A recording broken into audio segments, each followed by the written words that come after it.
एक 15 साल के भाई ने अपने पापा से कहा, पापा पापा, दीदी के होने वाले ससुर और सास कल आ रहे हैं।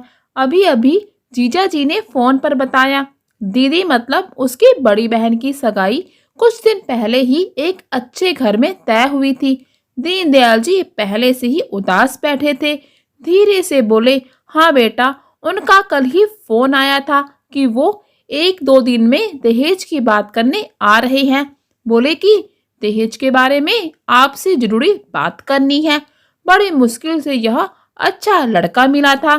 कल को उनकी दहेज की मांग इतनी ज्यादा ना हो कि मैं पूरी ही ना कर पाऊं। कहते कहते उनकी आंखें भर आईं। घर के प्रत्येक सदस्य के मन में व चेहरे पर चिंता की लकीरें साफ दिखाई दे रही थी। लड़की भी उदास हो गई। खैर, अगले दिन समधी समधन आए। उनकी खूब आवभगत की गई।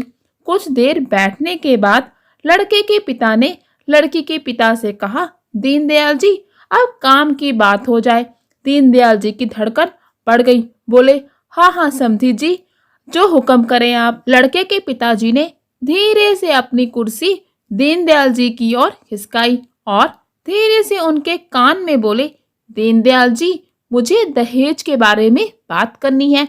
दीनदयाल जी हाथ जोड़ते हुए आंखों में पानी लिए हुए बोले, बताइए समधी जी, जो आपको उचित लगे मैं पूरी करने की पूरी कोशिश करूंगा।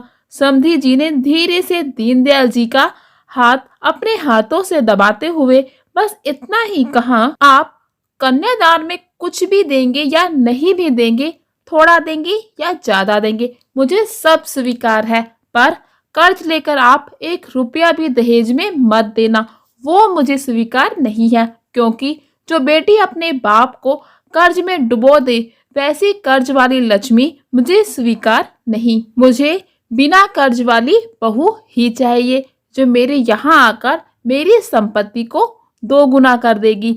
दीनदयाल जी हैरान हो गए।